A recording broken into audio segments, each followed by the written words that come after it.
দর্শক, রাষ্ট্রপতি নির্বাচনে ভোট গ্রহণ শুরু হয়েছে। রাজধানীর সংসদ ভবন এলাকায় আছেন আমাদের সহকর্মী সম্রাট আনোয়ার। আমরা এই বিষয়ে আরো বিস্তারিত জানতে তার সঙ্গে যুক্ত হচ্ছি। সম্রাট, আপনি আছেন সেখানে, আমাদের জানাবেন যে ভোট গ্রহণ কোন পর্যায়ে রয়েছে, কখন নাগাদ শেষ হতে পারে এবং ফলাফল আসলে কখন নাগাদ আসতে পারে? ঘন্টার মতো অতিবাহিত হলো। ৩৫ বছর পর বাংলাদেশের রাষ্ট্রপতি নির্বাচন অনুষ্ঠিত হচ্ছে জাতীয় সংসদ ভবনে, এবং এই যে নির্বাচন, সেই নির্বাচনটা বিকাল ৫টা পর্যন্ত হবে, অর্থাৎ ঘড়ির কাঁটা অনুযায়ী আরও ২ ঘন্টা এখানে ভোট চলবে, এবং এই সময়ের মধ্যেই সংসদ সদস্যরা তাদের গুরুত্বপূর্ণ ভোটটি প্রদান করবেন, এবং কি সেখানেই আসলে তারা নির্বাচিত করবেন যে বাংলাদেশের ২৩তম রাষ্ট্রপতি কে হবেন। বিএনপির মির্জা ফখরুল ইসলাম আলমগীর হবেন, নাকি ১১ দলীয় জোটের অলি আহমেদ হবেন, কে হবেন সেটি হয়তো বা আমরা এই নির্বাচনের পর, অর্থাৎ ভোট গ্রহণ শেষে যখন ভোট গণনা হবে, সেই গণনার পরে আনুষ্ঠানিকভাবে জানতে পারবো। তবে যে অবস্থার মধ্য দিয়ে এখন যাচ্ছে, সেটাতে বলা যায় যে বেশ উৎসাহ উদ্দীপনার মধ্য দিয়েই এই ভোটটি অনুষ্ঠিত হচ্ছে। Breaking news, Angela Cook Circle. উৎসাহ উদ্দীপনার কথাটা এই কারণে বললাম যে যেহেতু ভেতরে নির্বাচন অনুষ্ঠিত হচ্ছে, ভোট গ্রহণ অনুষ্ঠিত হচ্ছে, এবং সব সংসদ সদস্যরাই এখানে মূলত ভোটার, এবং তারা প্রত্যেকে ভেতরে রয়েছে, এবং গণমাধ্যম কর্মী হিসেবে আমরা বাইরে রয়েছি। কিন্তু আমরা যত দেখেছি, তারা যখন প্রবেশ করেছে এবং তাদের সঙ্গে যখন কথা বলেছি, তাদের প্রতিক্রিয়া জেনেছি, সেটি কিন্তু আমাদের সেই দৃষ্টান্তই আমাদের সামনে দেখা দিয়েছে যে তারা বেশ উৎসাহ নিয়ে এই ভোটাধিকার প্রয়োগ করছেন। এবং কয়েকজন সদস্য ইতিমধ্যে এখানে বাইরে বের হয়েছেন, যা তারা তাদের আনুষ্ঠানিকভাবে বক্তব্য দেননি, তবে তারা বলেছেন যে ভোট দিতে পেরে তারা বেশ সন্তুষ্ট, এবং তারা প্রত্যেকেই বলছেন যে এই ভোটাধিকার প্রয়োগ গত ৩৫ বছরে হয়নি। যারাই সংসদ সদস্য ছিলেন এই ৩৫ বছরে, সেই ধারাটার আসলে আজকে একটা পরিবর্তন এসেছে।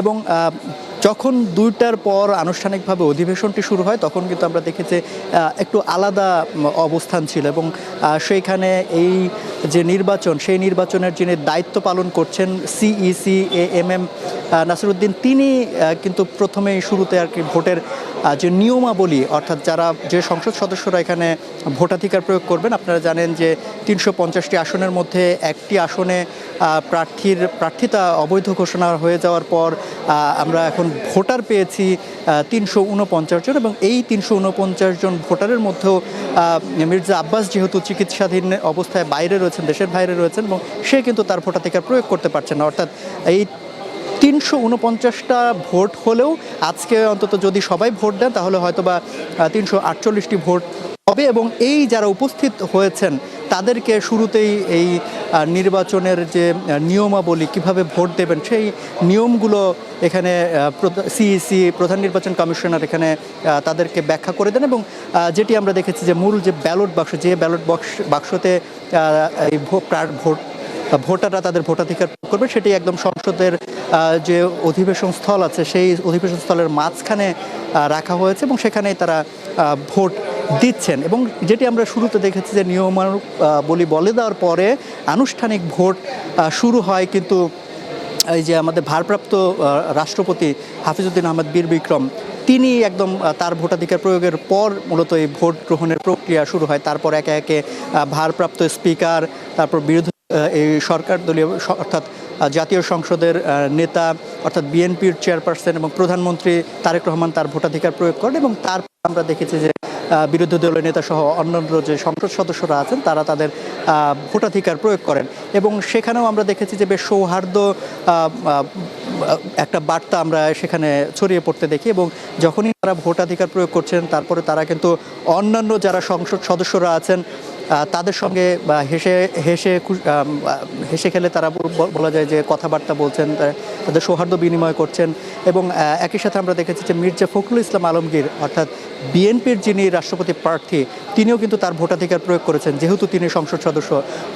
তবে এদিক দিয়ে বলা যায় যে অলি আহমেদ যেহেতু নির্বাচিত সংসদ সদস্য নয়, তিনি কিন্তু তার ভোট দিতে পারেননি।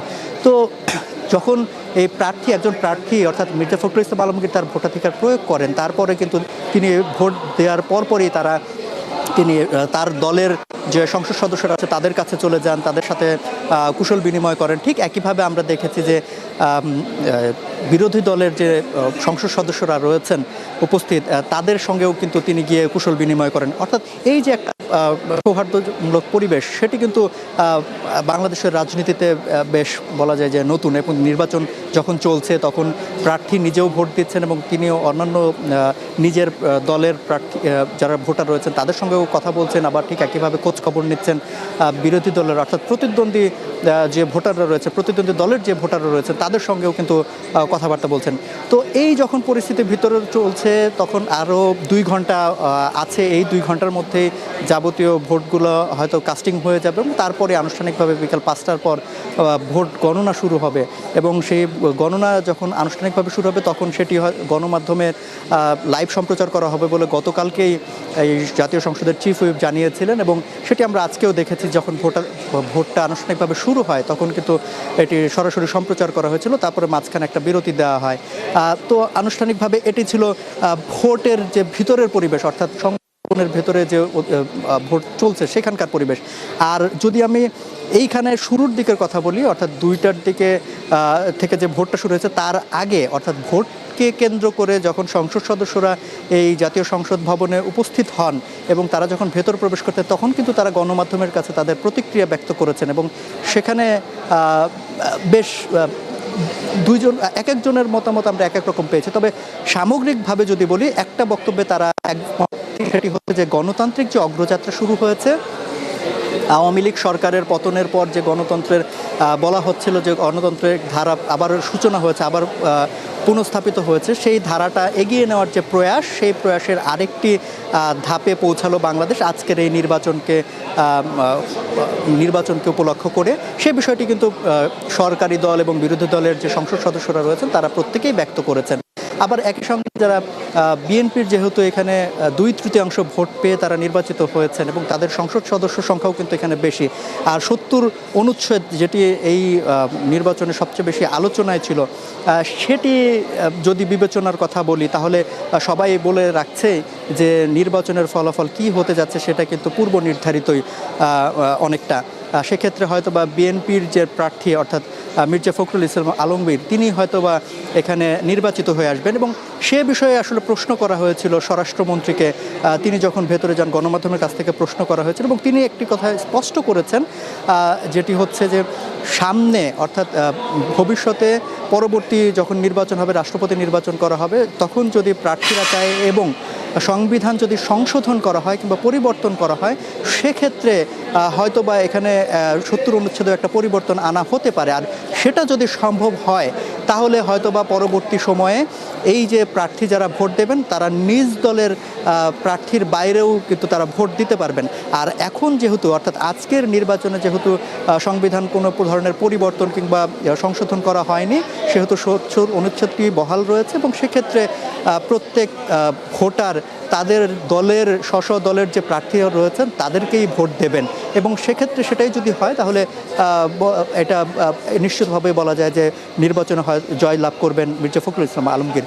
আর অন্যদিকে নাহিদ ইসলাম অর্থাৎ এনসিপির আহ্বায়ক নাহিদ ইসলাম, তিনি কিন্তু ভিন্ন মত পোষণ করেছেন। তিনি বলেছেন যে 70 অনুচ্ছেদ এখানে থাকলেও সেটি আসলে নির্বাচনে প্রত্যেক ভোটারের ব্যক্তিগত কিংবা স্ব মতামত প্রকাশের ক্ষেত্রে কোনো বাধা হবে না, এরকম একটি কথা বলেছেন। তো এই দুটো বিষয় আসলে কিন্তু পারস্পরিকভাবে একদম বলা যায় যে আলাদা বক্তব্য মনে হয়। আর অন্যদিকে আরেকটি বিষয় সেটি হচ্ছে যে বিএনপির আমানুল্লাহ আমান স্থায়ী কমিটির সদস্য, তার সাথে কথা হয়েছে এবং তিনি যেটি বলেছেন যে তাদের যে প্রার্থী অর্থাৎ বিএনপির যে প্রার্থী মির্জা ফখরুল ইসলাম আলমগীর, তিনি তার রাজনৈতিক কিন্তু বর্ণাঢ্য রাজনৈতিক ক্যারিয়ার রয়েছেন এবং সেক্ষেত্রে তিনি দীর্ঘদিন বিএনপিকে, যখন বিএনপি খুব দুঃসময় চলছিল রাজনৈতিক অঙ্গনে, সেই সময়ে বিএনপিকে হাল ধরেছিলেন, বিএনপিকে সংগঠিত করেছিলেন এবং এই দীর্ঘ সময়ের যে সংগঠিত করার প্রক্রিয়া সেটির ক্ষেত্রে যে তার যে সম্মান, তার যে স্বীকৃতি, সেই স্বীকৃতিটি মূলত বিএনপির পক্ষ থেকে দেওয়া হয়েছে তাকে এই রাষ্ট্রপতি পদে এক প্রার্থী ঘোষণা করার মধ্য দিয়ে। তো এই হচ্ছে তাদের বক্তব্য ছিল। এবং অন্যান্য যাদের সঙ্গে আমরা কথা বলেছি প্রত্যেকেই মোটামুটি কম বেশি একই কথা বলেছেন যে যারাই 2 জন প্রার্থী হয়েছেন তারা 2 জন প্রার্থী তাদের স্ব জায়গা থেকে যথেষ্ট মানে এই নির্বাচনে জয়লাভ করার মতো দাবিদার সে কথাটা ব্যক্ত করেছেন, কিন্তু আনুষ্ঠানিকভাবে কে নির্বাচিত হয়ে বের হবেন কিংবা আনুষ্ঠানিক স্বীকৃতি কে পাবেন কিংবা বিজয় কে লাভ করবেন সেটা 5টার পর যখন ভোট প্রদান শেষ হবে তারপর ভোট গণনার পরে আসলে আমরা জানতে পারবো। এখনও দেখছেন যে অল্প অল্প সংসদ সদস্য যারা ইতিমধ্যে ভোট প্রদান করেছেন, যারা ভেতরে অন্যান্য কাজ রয়েছে তাদের মধ্যে কয়েকজন কিন্তু ইতিমধ্যে বের হয়েছেন। আমার পেছন দিয়ে কিছুক্ষণ আগেও এখান থেকে জামাতের কয়েকজন প্রার্থী বের হয়েছেন এবং কি তারাও বেশ স্বস্তি নিয়ে বের হয়েছেন। অর্থাৎ তাদের এই স্বস্তি মাখা মুখ দেখে অন্তত একটু বলা যায় যে ভেতরের যে পরিবেশ, যে পরিবেশে নির্বাচন অনুষ্ঠিত হচ্ছে, ভোট গ্রহণ করা হচ্ছে সেটি বেশ সৌহার্দ্যমূলকভাবেই হচ্ছে। তো এইখান থেকে এই সংসদ ভবন থেকে ভোটের যে খবর সেটির সবশেষ এই ছিল আমার কাছে।